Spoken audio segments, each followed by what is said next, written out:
C'était en février dernier, 11 restaurants étaient déclarés en faillite, un véritable séisme et des enseignes souvent bien connues, comme les brasseries Georges.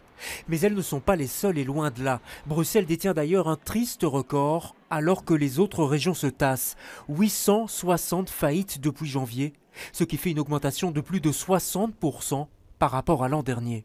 On voit tout d'abord à Bruxelles le plus haut nombre de faillites prononcées depuis jamais.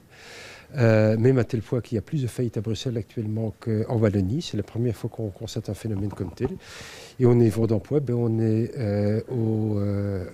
à un niveau de perte d'emploi qui est le plus haut depuis la faillite de Sabena.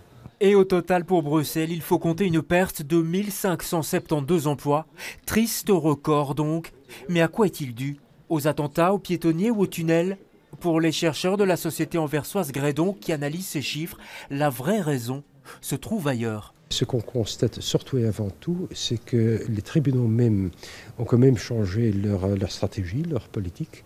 Tout d'abord, il y a eu un mouvement de rattrapage, mais en plus, à travers les modèles qu'on utilise actuellement, on constate aussi une augmentation d'entreprises que déjà dans nos systèmes étaient désignées comme ayant plus de potentiel de commettre des systématiques de fraude. Et l'Institut Gredon d'émettre l'hypothèse que les tribunaux concentrent désormais leurs recherches sur les entreprises frauduleuses. Une sorte de nettoyage et d'avertissement envers les petits commerces qui seraient tentés par la fraude.